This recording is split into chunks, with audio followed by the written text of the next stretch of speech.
प्रणम्य परमात्मानं सिद्धं त्रैलोक्यवन्दितं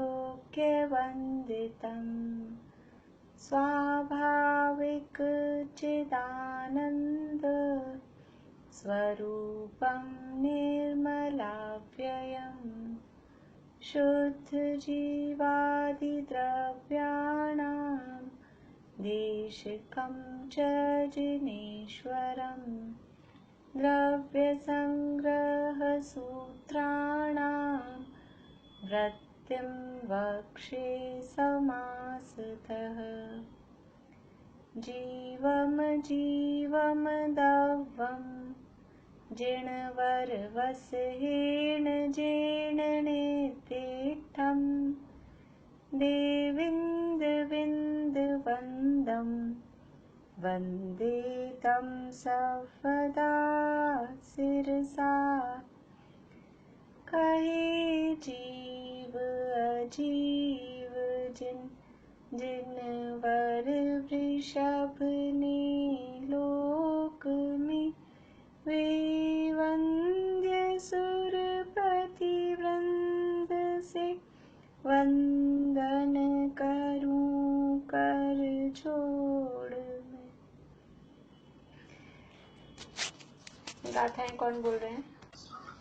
13वीं गाथा का पाठ करेंगे।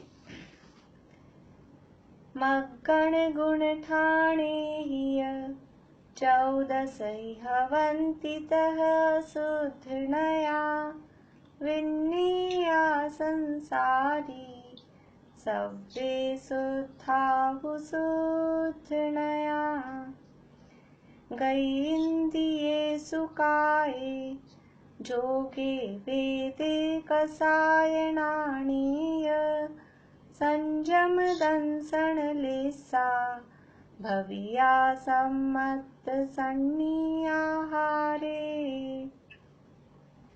13वीं गाथा के आधार पे 14 मार्गणाओं की चर्चा हमारी यहाँ चल रही है। लेकिन गुणस्थान की परिभाषा कोई सुनाएंगे आज? गुणस्थानों की परिभाषाएं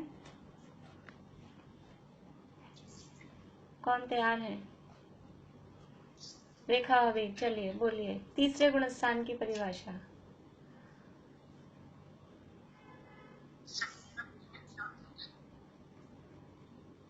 आवाज नहीं आ रही आपकी, आवाज नहीं आ रही।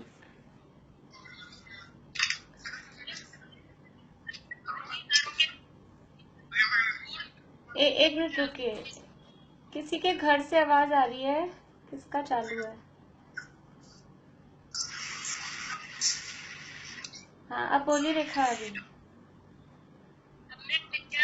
दर्शन मोहनीय कर्म के उदय के निमित्त गुण मिश्रित दही के समान जीव के होने वाले जाति अंतर परिणामों को सम्यक मिथ्यात्व गुणस्थान कहते हैं। बढ़िया, बहुत अच्छा।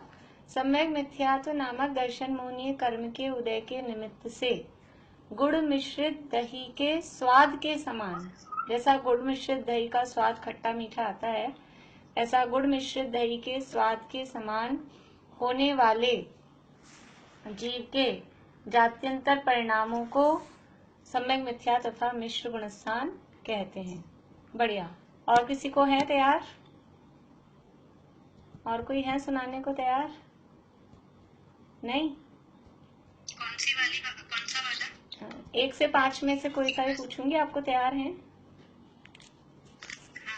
चलिए पहले गुणस्थान की बोलिए। दर्शन मोहनीय मिथ्यात्व कर्म के उदय से 1 मिनट। हाँ एक बताइए।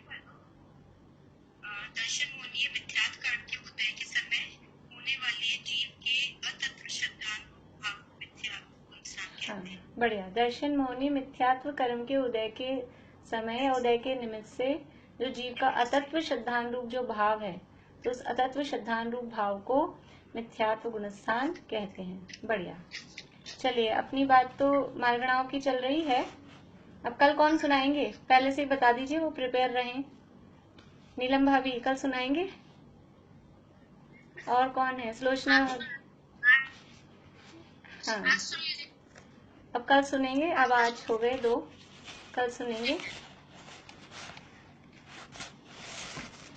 मार्गणा किसे कहते हैं? मार्गणा किसे कहते हैं? बोलिए मीना चाची, बोलिए मार्गणा किसे कहते हैं? आवाज चालू करिए, अपनी आवाज चालू करिए। जीवों के खोजने, जहाँ जीव मिले प्राप्ति हो जाए, उनके खोजने के स्थान को मार्गणा कहते हैं। हाँ, तो जीव कहाँ मिलेंगे? ये पर्टिकुलर क्षेत्रवाची नहीं है, ये ऐसे भाव, हाँ, तो ऐसे परिणाम अथवा ऐसी पर्याय जहाँ जीव खोजे जा सकें। तो जिन परिणामों अथवा जिन पर्यायों के द्वारा जीवों की खोज की जाती है, जीवों का अन्वेषण किया जाता है, उन परिणामों को अथवा उन पर्यायों को, उन भावों को मार्गणा या मार्गणा स्थान कहते हैं। पूरा नाम मार्गणा स्थान है, शॉर्ट में उसको मार्गणा कहते हैं। ये मार्गणाएं या मार्गणा स्थान 14 होते हैं। कौन सुनाएंगे 14 मार्गणाओं के नाम? 14 मार्गणाओं के नाम। हाँ सुनीता आंटी बोलिए।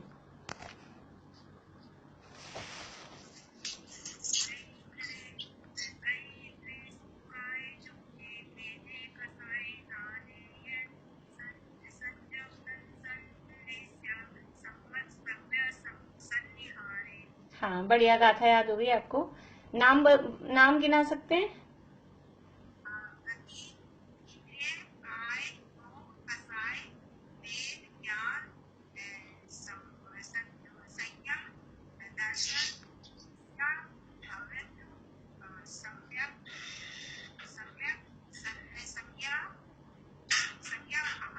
बढ़िया बढ़िया, ये 14 नाम है। गति, इंद्रिय, काय, योग, वेद, कषाय, ज्ञान, संयम, दर्शन, लेश्या, भव्यत्व, सम्यक्त्व, संगी और आहार। संगी को संगी भी बोलते हैं, संज्ञा भी बोलते हैं, दोनों नाम चलते हैं। बढ़िया। हमारी बात गति मार्गणा संबंधी पूरी हुई थी कि गति नाम कर्म के उदय से होने वाली जो जीव की अवस्था है उसे गति मार्गणा कहते हैं। और ये गतियां 4 होती हैं और उसके संबंध में उनका स्वरूप और संख्याएं वगैरह हमने देखी। इंद्रिय मार्गणा की चर्चा हमारी चल रही है। इंद्रिय किसे कहते हैं? कि शरीर के जो चिन्ह विशेष, प्रीति म्यूट हो जाओ, शरीर के चिन्ह विशेष जो आत्मा को ज्ञान कराने में सहायक हों, आत्मा को ज्ञान में सहायक हों, उन्हें इंद्रियां कहते हैं। शरीर के चिन्ह विशेष जो आत्मा को ज्ञान में सहायक होते हैं उसे इंद्रियां कहते हैं। ये इंद्रियां 5 होती हैं, स्पर्शन, रसना, घ्राण, चक्षु और कर्ण।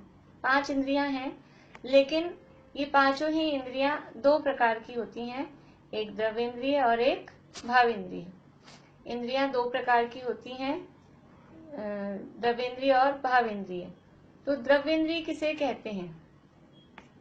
द्रव्येंद्रिय किसे कहते हैं? बोलिए मीता भाभी।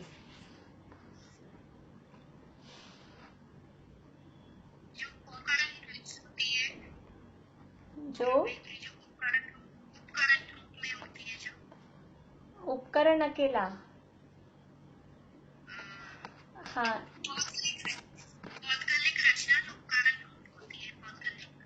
हाँ ज्योति जी बोलिए। हाँ बोलिए ज्योति जी। निर्वृत्ति और उपकरण जो होते हैं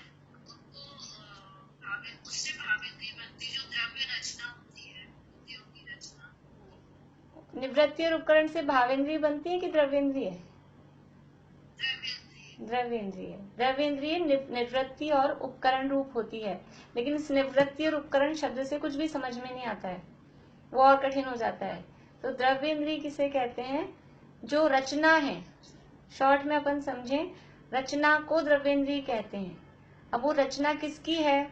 रचना 2 चीजों की है, एक तो आत्मा के प्रदेशों की और दूसरा शरीर के आकार की, पुद्गल के आकार की। तो वो जो पर्टिकुलर जो भी इंद्रिय है, उस इंद्रिय के आकार में आत्मा के प्रदेशों की और शरीर के परमाणुओं की, पुद्गलों की जो रचना है उसका नाम समझ लीजिए द्रव्येंद्रिय है। या बाहरी जो पौद्गलिक रचना है उसका नाम द्रव्येंद्रिय है। और ये द्रव्येंद्रिय में 2 टाइप्स हैं। द्रव्येंद्रिय 2 प्रकार की है, एक निवृत्ति रूप और एक उपकरण रूप। निवृत्ति रूप और उपकरण रूप। तो पुद्गलाकार जो इंद्रियों की रचना है, रचना विशेष को द्रव्येंद्रिय कहते हैं, और उसमें आत्मा के प्रदेशों की रचना भी है और शरीर के पुद्गलों की रचना भी है। वो दोनों मिला के द्रव्येंद्रिय कहलाती है। भावेंद्रिय किसे कहते हैं? भावेंद्रिय किसे कहते हैं? बोलिए नीलम भाभी। जीव से संबंधित जो होती है उनको भावेंद्रिय कहते हैं, और जो शरीर से संबंधित होती है उनको द्रव्येंद्रिय। जीव से संबंधित क्या है? जीव के एक भाव जो उसमें आ जाते हैं। मोह राग द्वेष भाव। हाँ, भावेंद्रिय के, हाँ साधना जी बोलिए। हाँ, क्षयोपशम भाव। हाँ, ज्ञान दर्शन का जो क्षयोपशम है, भावेंद्रिय का मतलब है ज्ञान दर्शन का जो क्षयोपशम है उसका नाम भावेंद्रिय। मोह राग द्वेष भाव वो भावेंद्रिय नहीं है। ज्ञान दर्शन का जो क्षयोपशम है उसका नाम भावेंद्रिय है। फिर वो भावेंद्रिय दो प्रकार की है। अभी तो सामान्य रूप से द्रव्येंद्रिय और भावेंद्रिय। तो द्रव्येंद्रिय है वो पौद्गलिक रचना रूप है, और भावेंद्रिय है वो जीव का क्षयोपशम ज्ञान रूप है। पौद्गलिक जो रचना है इंद्रियों के आकार में वो कहलाती है द्रव्येंद्रिय, और उसके माध्यम से जो उसके यानी इधर आत्मा में जो ज्ञान की शक्ति, उसके माध्यम से जानने की जो ज्ञान दर्शन की शक्ति है वो कहलाती है भावेंद्रिय। द्रव्येंद्रिय दो प्रकार की है, निवृत्ति और उपकरण, और भावेंद्रिय भी दो प्रकार की है, लब्धि और उपयोग रूप। तो निवृत्ति किसे कहते हैं? निवृत्ति किसे कहते हैं? बोलिए मीनू दी।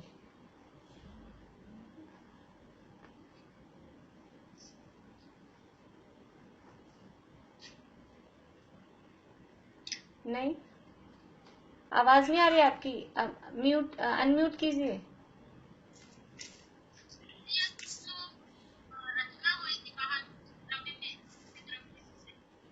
हाँ, निवृत्ति का मतलब होता है रचना। निवृत्ति का अर्थ है सीधा सीधा रचना। तो आत्मा के प्रदेशों की रचना और पुद्गलों की, शरीर की रचना, उसका नाम निवृत्ति है। इंद्रियों के आकार में आत्मा के प्रदेशों की रचना और उसी आकार में शरीर के जो पुद्गल हैं उनकी रचना, इन दोनों को मिलाकर कहेंगे निवृत्ति। अब इस निवृत्ति के दो भेद हैं, एक अभ्यंतर निवृत्ति और एक बाह्य निवृत्ति। आप लोगों ने चार्ट जैसा बना लिया इसका। पहले इंद्रियां, फिर इंद्रिय के दो भेद, द्रव्येंद्रिय और भावेंद्रिय, फिर द्रव्येंद्रिय के वापस से दो भेद, निवृत्ति और उपकरण, फिर निवृत्ति के वापस से दो भेद, अभ्यंतर निवृत्ति और बाह्य निवृत्ति, उपकरण के भी दो भेद, अभ्यंतर उपकरण और बाह्य उपकरण, भावेंद्रिय के दो भेद, लब्धि और उपयोग। तो ऐसे एक बार चार्ट बना लेंगे तो आपको एक तो समझ में आ जाएगा है क्या, वरना वो दो तीन बार भेद होते हैं तो कंफ्यूजन हो जाता है। तो अभी निवृत्ति के दो भेद है, अभ्यंतर निवृत्ति और बाह्य निवृत्ति।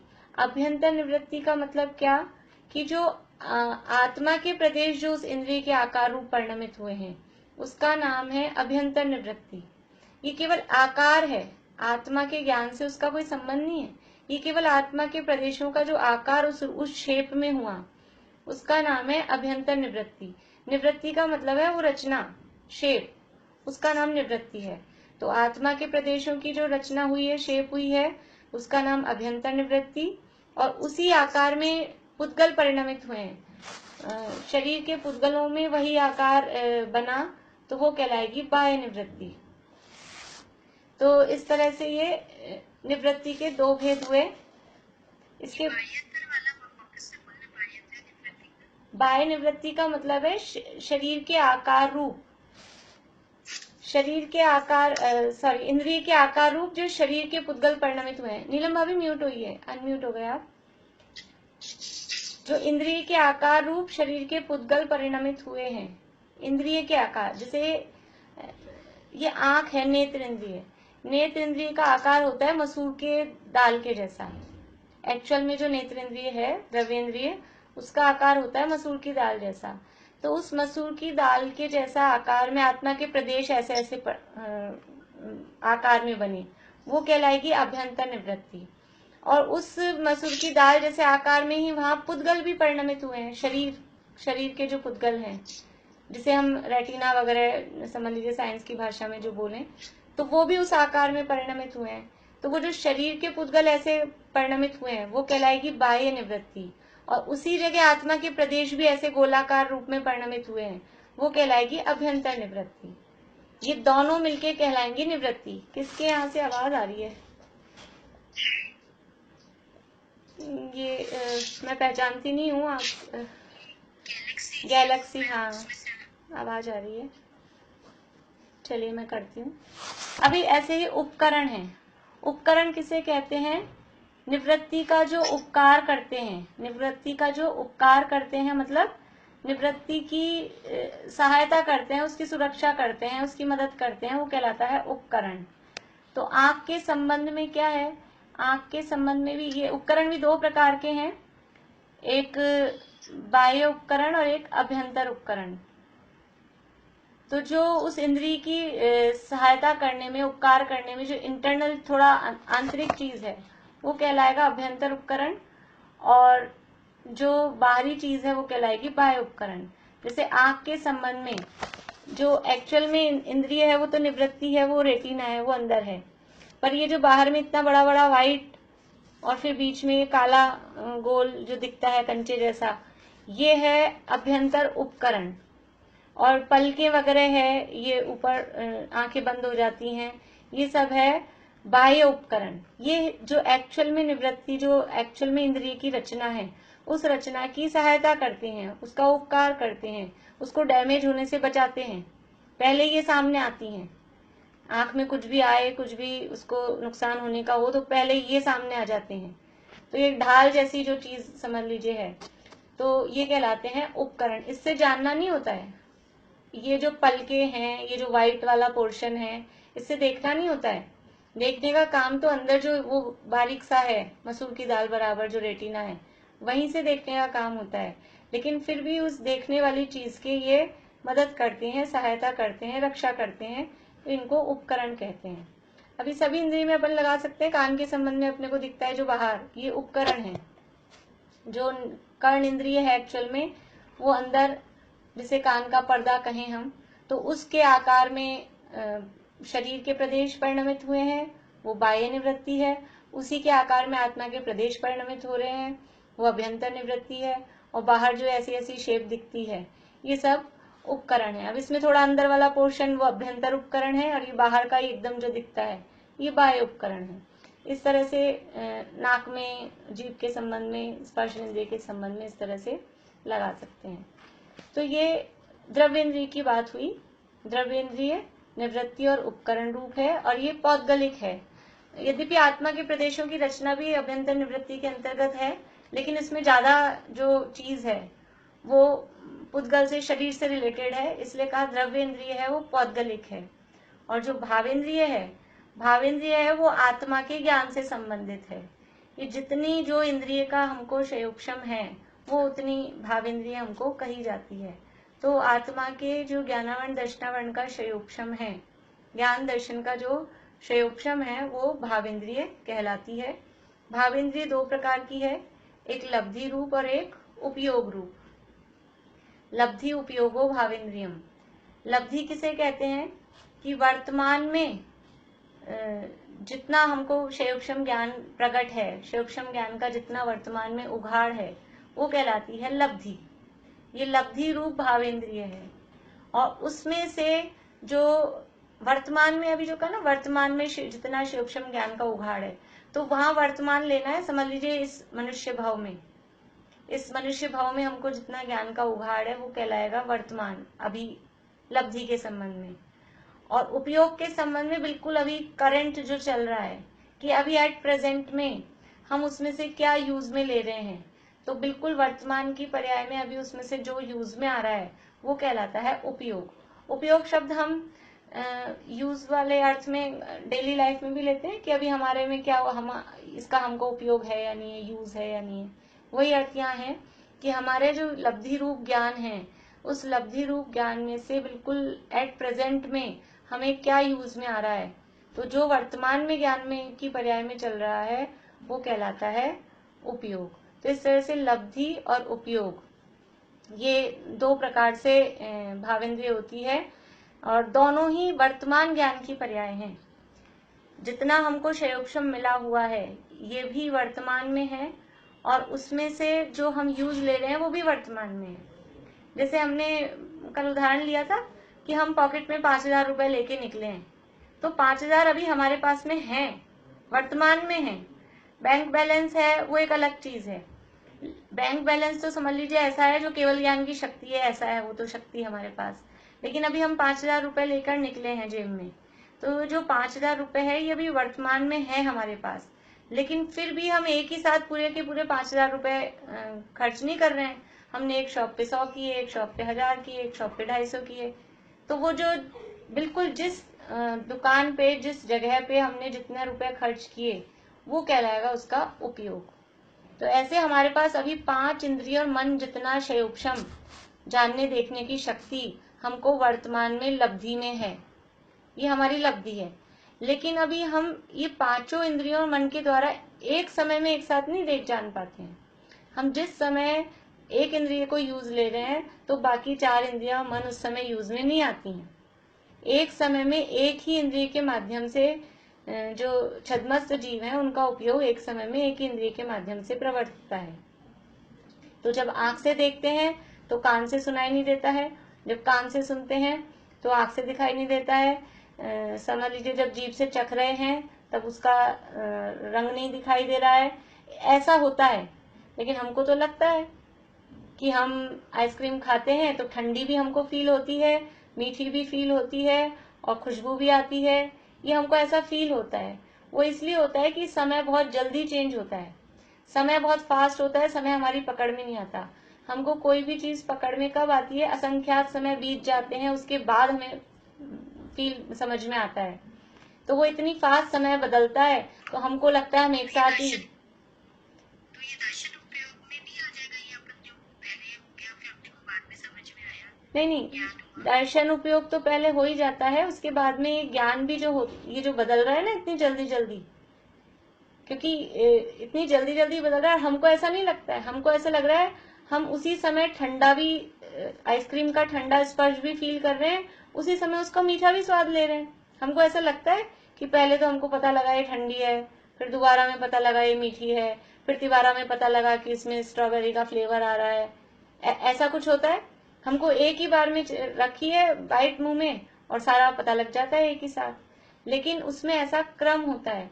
वो क्यों होता है, यानी क्रम तो होता है एक एक समय का, और हमको इकट्ठा क्यों समझ में आता है कि वो एक एक समय करके असंख्यात समय जब जुड़ जाते हैं तब हमको कोई चीज पकड़ में आती है। तो असंख्यात समयों में इतनी जल्दी वो ऐसा होता है तो हमको लगता है सब एक साथ ही हो रहा है। दर्शनोपयोग तो होता ही है, उससे पहले दर्शनोपयोग तो हमें पकड़ में ही नहीं आता है कि पहले दर्शन हुआ फिर अवग्रह इहा अवाय, ये सब बहुत फास्ट होते हैं। हमको तो सीधा कोई चीज ऐसा लगता है कि बस डायरेक्ट हमको तो अवाय हो गया, निर्णय हो गया, समझ में आ गया, ऐसा हमको फील होता है। पर कोई भी चीज छद्मस्त के लिए कोई भी उपयोग कंटिन्यू, यानी एक साथ ही सारी चीजों को जान ले, सारी इंद्रियों के माध्यम से काम कर ले, ऐसा नहीं होता है।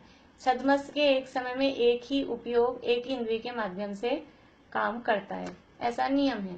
केवल ज्ञान होने पर, क्योंकि वो समझ लीजिए संपूर्ण शायिक ज्ञान है, इसलिए वहां पर ऐसा क्रम नहीं होता है। वहां सब कुछ इंद्रियां ही नहीं है, इंद्रियां ही नहीं है तो क्रम पढ़ने का सवाल ही नहीं है केवल ज्ञान में। इसलिए वहां तो सब कुछ एक साथ, इसीलिए वहां परिभाषा में ऐसा आता है ना, एक साथ एक समय में प्रत्यक्ष। और हम कैसे जानते हैं, हम क्रम पूर्वक जानते हैं, एक साथ एक समय में हम जान नहीं पाते। ये हमें लगता है ऐसा, ये हमें आभास होता है, फैक्ट नहीं है। हमें अभी जो लग रहा है कि आप एक दूसरे को देख भी रहे हैं और सुन भी रहे हैं, लेकिन ऐसा नहीं है। जिस समय देख रहे हैं उस समय सुन नहीं पाते हैं, और जिस समय सुनते हैं उस समय देख नहीं पाते हैं। लेकिन वो इतनी फास्ट उपयोग बदलता है, हमको उसकी वो कनेक्टिविटी बीच में टूट रही है ऐसा पता ही नहीं लगता। हमको लगता है हम कनेक्ट बराबर देख भी रहे हैं, सुन भी रहे हैं, देख भी रहे हैं, सुन भी रहे हैं। ये हमारी पकड़ में नहीं आता, ये हमारे ज्ञान की कमजोरी है। केवल ज्ञान में वो भी पकड़ में आता है सब बराबर कि छद्मस्त सेन को किस तरह से कैसा उपयोग चल रहा है। तो इस तरह से ये इंद्रियां लब्धि और उपयोग रूप होती हैं। अभी देखिए इंद्रियों के विषय मेरे हिसाब से सबको पता है, बताइए आप लोग, स्पर्शन इंद्रिय का विषय क्या है? स्पर्शन इंद्रिय का विषय बोलो प्रीति। हाँ, स्पर्श। और कौन कौन किस टाइप के स्पर्श हैं उसके भेद बताओ।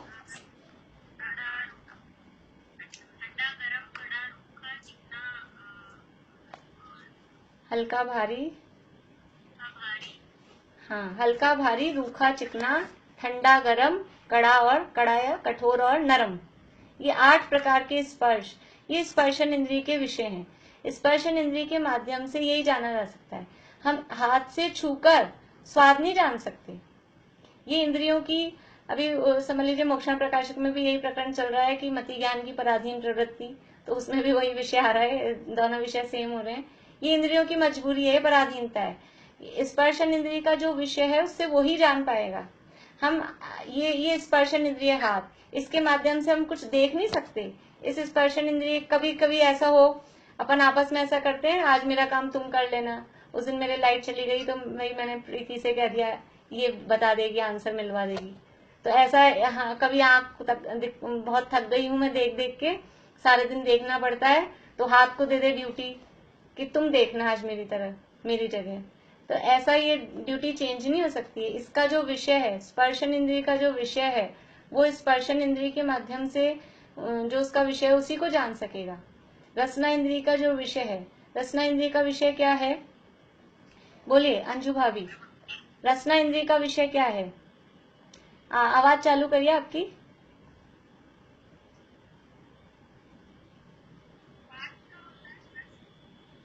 हाँ, रस का पता लगाना। कौन से रस, कितने टाइप के होते हैं रस? हाँ, कौन कौन से? खट्टा, मीठा,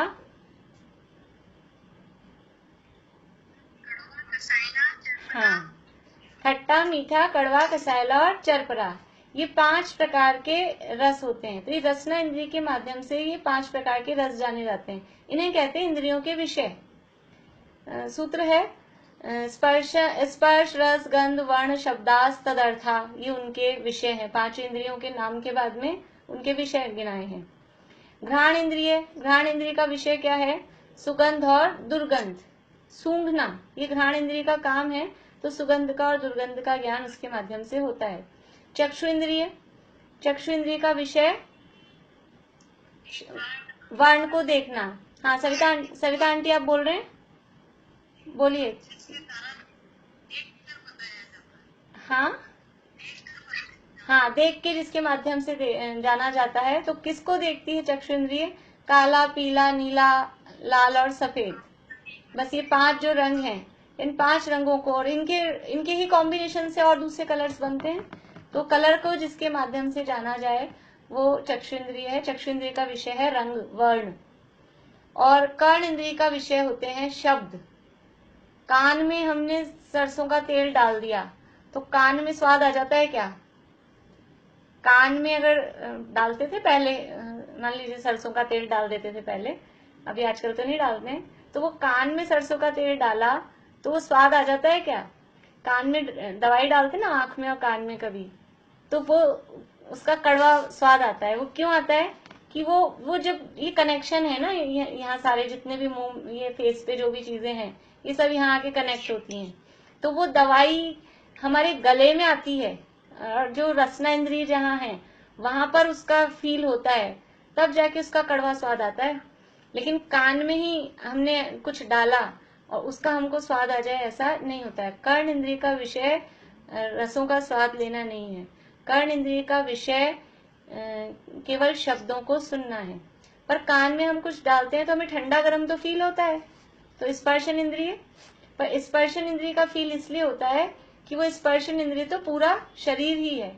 जब हम जीभ के माध्यम से चखते हैं तो वहां भी हमको ठंडा गर्म फील होता है स्वाद के साथ साथ, क्योंकि स्पर्शन इंद्रिय तो अखंड है, पूरे शरीर में ही है, पूरे शरीर रूप स्पर्शन इंद्रिय है। तो ये 5 इंद्रियों के विषय हो गए, स्पर्श, रस, गंध, वर्ण और शब्द। और मन का विषय क्या है?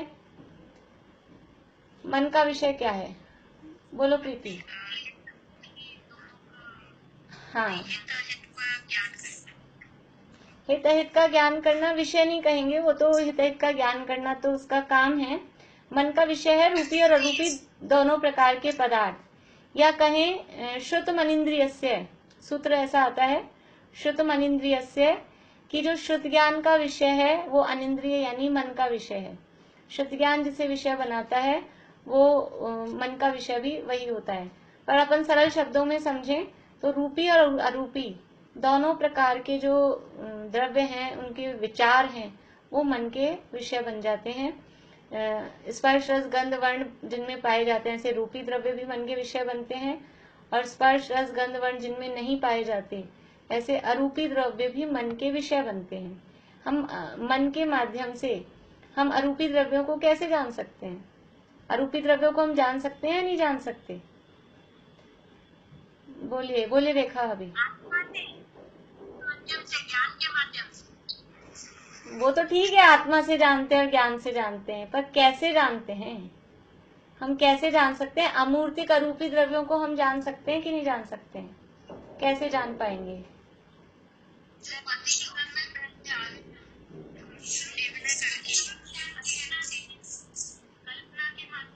हाँ ठीक है, कल्पना नहीं बोलेंगे, उसको अनुमान कहेंगे। कल्पना तो थोड़ा ऐसा हो जाएगा कि नकलीपना है उसमें।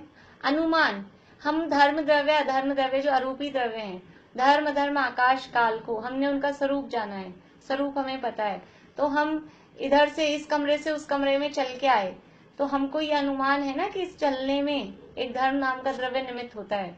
हम यहाँ पर बैठे हुए हैं, तो बैठे रहने में जगह जो हमने प्राप्त की है, इसमें एक आकाश नाम का द्रव्य निमित्त होता है।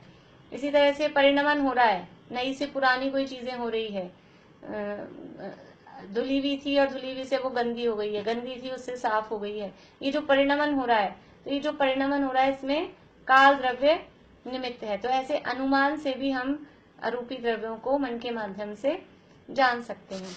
तो इस तरह से ये पांचों इंद्रिय मन के विषय हुए। अभी इनका जो इंद्रियों का विषय है, अलग अलग, एक इंद्रिय का स्पर्शन इंद्रिय का विषय कितना है, फिर दो इंद्रिय का स्पर्शन और रसना का विषय, उत्कृष्ट उनका विषय क्षेत्र कितना है, ऐसा सारा शास्त्रों में मिलता है।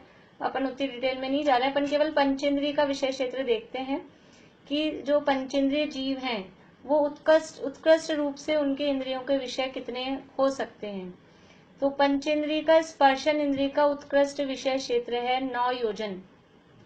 9 योजन मीन्स हम कैसे जान पाते हैं स्पर्श करके कि समझ लीजिए पुस्तक है और ये पुस्तक को मुझे छू के देखना है कि ये रूखी है कि चिकनी है, तो मैं इतना भी ऊपर रखूंगी तो मुझे पता नहीं लगेगा। जब तक पूरा टच नहीं करेंगे तब तक हमें पता नहीं लगता है कि रूखी है कि चिकनी है, हल्की है कि भारी है।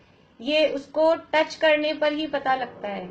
ये हमारा ज्ञान तो ऐसा है, लेकिन जो विशिष्ट ज्ञान होता है मति शुद्ध ज्ञान में भी, और चक्रवर्ती को इस टाइप का ज्ञान होता है, तो वो यहाँ बैठे बैठे और 9 योजन की दूरी में कोई वस्तु रखी है, उसके स्पर्श का ज्ञान वो कर सकता है। ये चक्रवर्ती को इस तरह की, समझ लीजिए रिद्धियां कहें, मुनिराजों को भी इस तरह की रिद्धियां होती हैं तप के माध्यम से, और चक्रवर्ती को अपने विशिष्ट पुण्य के उदय से इस तरह का उसका स्पर्शन का मतलब क्षयोक्षम उसका इतना होता है। बाकी सामान्य रूप से जितने भी संसारी प्राणी हैं, छद्मस्त हैं, उनका स्पर्शन इंद्रिय वो छूकर ही जान पाती है, इतने दूर दूर का उनको ज्ञान नहीं हो पाता है।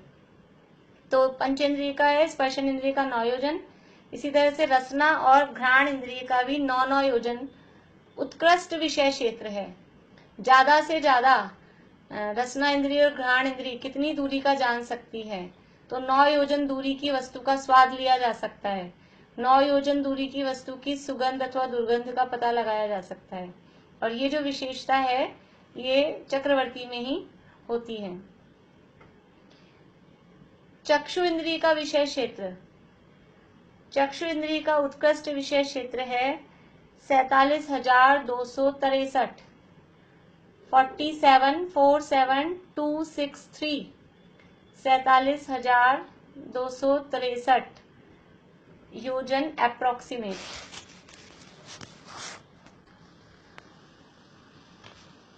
तो चक्षु इंद्रिय का उत्कृष्ट विषय क्षेत्र हम देख रहे थे। चक्षु इंद्रिय के माध्यम से कितनी दूर का हम देख सकते हैं, हमारे आंख की कितनी कैपेसिटी होती है, एक रेंज होती है, हम इतनी दूर का देख सकते हैं, कितनी दूर का हम पढ़ सकते हैं।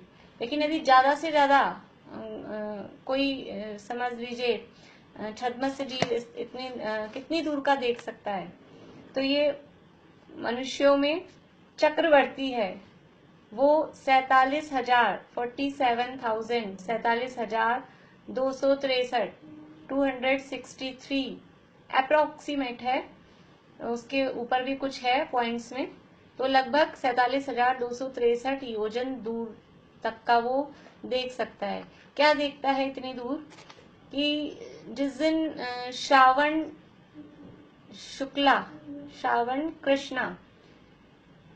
कृष्णा एकम का दिन होता है, श्रावण कृष्णा एकम के दिन सूर्य का जो विमान है वो हमारे पृथ्वी से सबसे नजदीक होता है। तो उस दिन वो अपने महल की छत पे खड़ा होकर उस सूर्य विमान में स्थित जो अकृत्रिम चैत्यालय है, उस अकृत्रिम चैत्यालय के दर्शन वो अपनी आंख से कर पाता है।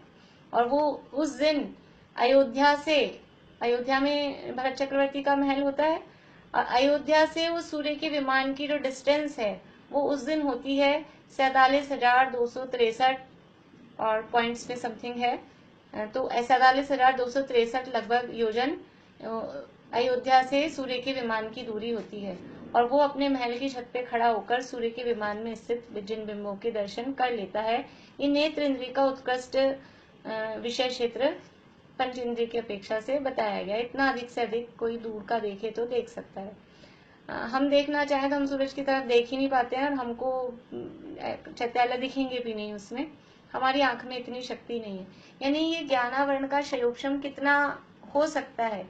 ये जो इंद्रियों के माध्यम से जो ज्ञान है, ये ज्ञान है मति ज्ञान। और ये मति ज्ञानावरण अलग अलग, नाम तो केवल एक दिया है, कर्मों में केवल हमको 148 प्रकृतियां गिनाई गई हैं, लेकिन वास्तव में 148 नहीं होती हैं। वास्तव में असंख्यात भेद उनकी प्रकृतियों के बन जाते हैं। जिस संबंधी वस्तु को जानना हमारा नहीं हो रहा है, उस संबंधी वो कर्म का उदय कहलाएगा, और जिस वस्तु को जानना हो रहा है उस संबंधी कर्म का क्षयोक्षम है। तो जिस इंद्रिय का ज्ञान, अभी मति ज्ञान एक नाम दिया ज्ञानावरण में, अभी मति ज्ञान के भी हम मोटे मोटे भेद करें तो स्पर्शन इंद्रिय जन्य मति ज्ञानावरण कर्म, रसना इंद्रिय जन्य मति ज्ञानावरण कर्म, घ्राण इंद्रिय जन्य, चक्षु इंद्रिय जन्य, कर्ण इंद्रिय जन्य, मन संबंधी, ये सब मति ज्ञान के भेद हैं। तो एक इंद्रिय जो जीव है, एक इंद्रिय को केवल स्पर्शन इंद्रिय संबंधी मति ज्ञानावरण का क्षयोक्षम है, दो इंद्रिय को स्पर्शन और रसना इंद्रिय संबंधी मति ज्ञानावरण का क्षयोक्षम है, तीन इंद्रिय को स्पर्शन, रसना और घ्राण, इन तीन इंद्रिय संबंधी मति ज्ञानावरण कर्म का क्षयोक्षम है। जो मक्खी मच्छर हैं, चार इंद्रिय जीव, उनको स्पर्शन, रसना, घ्राण और चक्षु, ये चार इंद्रिय संबंधी मति ज्ञानावरण कर्म का क्षयोक्षम है। और जो पंचेंद्रिय हैं, उनको पांचों इंद्रिय संबंधी मति ज्ञानावरण का क्षयोक्षम है। और जो मन सहित हैं, सैनी हैं, उनको मन संबंधी भी मति ज्ञानावरण कर्म का क्षयोक्षम।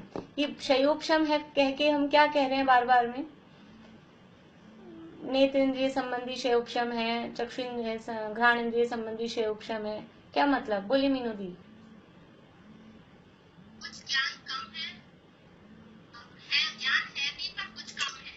ठीक है, ज्ञान का उभार है। मैं ये पूछ रही हूँ, अभी जो हमने इंद्रियों की बात की, तो इंद्रियों के संबंध में ये क्या चीज है?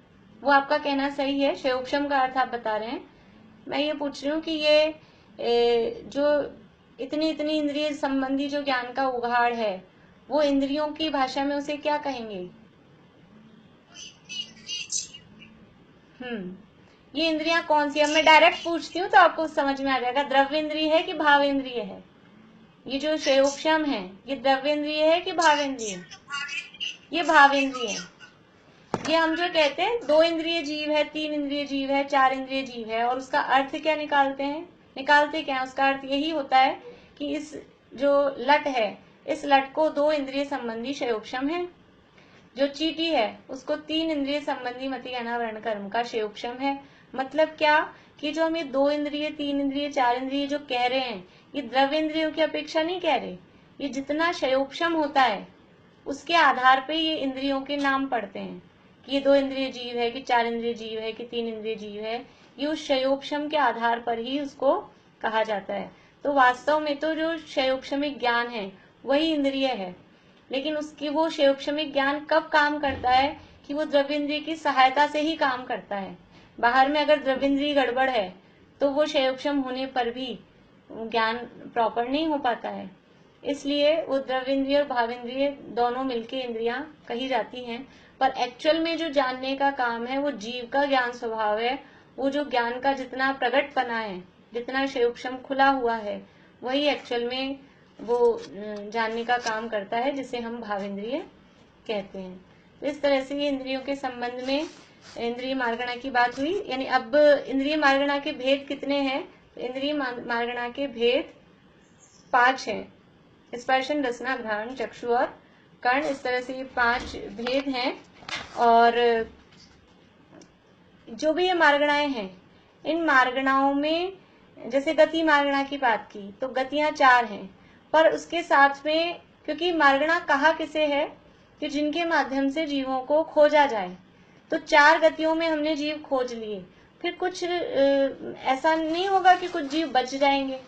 खाली हम इंद्रियों में जीव को खोजेंगे, 1 इंद्रिय, 2 इंद्रिय, 3 इंद्रिय, 4 इंद्रिय, 5 इंद्रिय, तो अगर हम केवल इंद्रियों में, केवल गतियों में खोजेंगे तो सिद्ध भगवान, जो सिद्ध जीव हैं, सिद्ध जीव रह जाएंगे। इसलिए जब भी मार्गणाओं की चर्चा करते हैं तो इन मार्गणाओं की चर्चा के साथ में जैसे गति मार्गणा की चर्चा की तो गति रहित सिद्ध भगवान, उनकी भी चर्चा करेंगे। या हम कहें पंचम गति, 4 गतियां एक और पंचम गति एक। इसी तरह से 5 इंद्रियां, तो इंद्रियातीत या इंद्रिय रहित सिद्ध भगवान, वो उनको भी साथ में यहाँ पर गिना जाता है। यद्यपि मार्गणा के भेदों में उनको नंबर में काउंट नहीं करते हैं, लेकिन मार्गणा है, जीवों को खोजने के स्थान है, तो सिद्ध जीवों की चर्चा भी उस मार्गणा से रिलेट करके सिद्ध जीवों की चर्चा भी की जाती है। तो सिद्ध भगवान है वो इंद्रियों से रहित, क्षयोपशमिक ज्ञान से रहित, शायिक ज्ञान वाले, अनंत ज्ञान वाले वो सिद्ध भगवान होते हैं। इस तरह से ये हमारी इंद्रिय मार्गणा की चर्चा लगभग हो गई है। कल हम काय मार्गणा की चर्चा कल हम प्रारंभ करेंगे। अभी कुछ पूछना? हाँ मिनी, जीवों का क्या लाभ है हमको? हम ये पढ़ रहे हैं, इससे क्या लाभ है? ये पढ़ रहे हैं इससे क्या लाभ है? हमको पता चलता है कि जीव कहाँ का है। कल जब हम काय मार्गणा पढ़ेंगे तो ये चरणानुयोग का भी इससे हमको समझ लीजिए, जो चरणानुयोग निकलता है वो कहाँ से निकलता है कि यहाँ जीव है, यहाँ नहीं है, इनकी रक्षा करनी, इनका घात होता है। तो अभी इसके माध्यम से हमको पता लगता है कि कहाँ कहाँ कैसे कैसे जीव हैं और जीव की संसार में कैसी अवस्थाएं हो रही है। और हाँ, इसमें अल्प बहुत वो हमारा रह गया, कम कौन है ज्यादा कौन है, 2 मिनट में देख लेते हैं कि 5 इंद्रिय जीव वाले जीव हैं तो सबसे ज्यादा होते हैं 1 इंद्रिय, और 1 इंद्रियों में भी सबसे ज्यादा होते हैं साधारण वनस्पति या निगोद जिसे कहते हैं, वो होते हैं अनंतानंत। तो निगोदिया जो जीव है साधारण वनस्पति, वो होते हैं अनंतानंत। इसके अलावा बाकी सब होते हैं असंख्यात, असंख्यात की संख्या में। 2 इंद्रिय भी असंख्यात, 3 इंद्रिय भी असंख्यात, 4 इंद्रिय भी असंख्यात। लेकिन 2 इंद्रिय से 3 इंद्रिय कम है, 3 इंद्रिय से 4 इंद्रिय कम है, 4 इंद्रिय से 5 इंद्रिय और कम है। तो इस तरह से इनकी संख्या यद्यपि असंख्यात ही है, लेकिन वो कम कम कम होते हुए जाती है।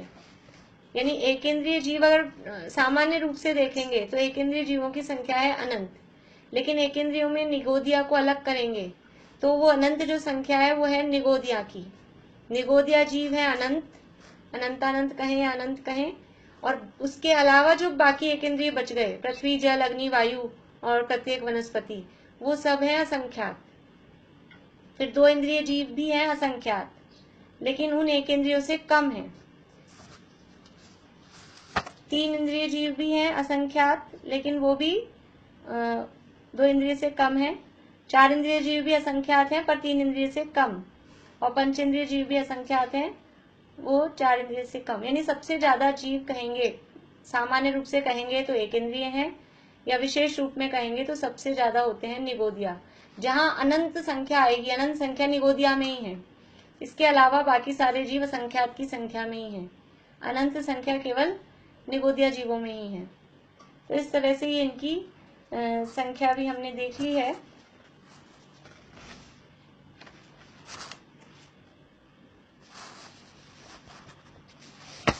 बाकी 5 इंद्रियों का आकार और है, आप लिखना चाहें तो लिख लीजिए 2 मिनट में। स्पर्शन इंद्रिय अनेक आकार रूप होती है, जो पूरा जैसा शरीर होता है उसी आकार में स्पर्शन इंद्रिय होती है। रसना इंद्रिय होती है खुरपा के समान। खुरपा जो होता है इस तरह का, खेतों में या गाँव में देखा होगा, खुरपा जो होता है वो खुरपा के आकार की जिह्वा इंद्रिय होती है। घ्राण इंद्रिय होती है तिल के फूल के आकार के समान। तिल का फूल होता है, इस टाइप का कुछ उसका आकार होता है, तिल के फूल के समान घ्राण इंद्रिय होती है। कर्ण इंद्रिय होती है जौ की नाली के समान। जौ जो अपना खाने वाला जौ होता है, गेहूं जौ, उस जौ की कुछ नाली, मतलब उसकी जब उगता होगा उसकी कुछ नाली जैसी कोई चीज होती है, जौ की नाली के समान कर्ण इंद्रिय का है। और चक्षु इंद्रिय का है मसूर के समान। मसूर के समान चक्षु इंद्रिय का आकार है। इस तरह से ये स्पर्शन इंद्रिय अनेक आकार है, पूरे शरीर रूप होती है। तो जो आकार का शरीर होता है उसी आकार की वो स्पर्शन इंद्रिय होती है। चक्षु इंद्रिय का क्या? चक्षु इंद्रिय का मसूर, मसूर, मसूर के समान। मसूर की होती है दाल, मसूर बनाते हैं उसके आकार। चलिए अभी टाइम हो गया है, अभी यहीं पूरा करते हैं।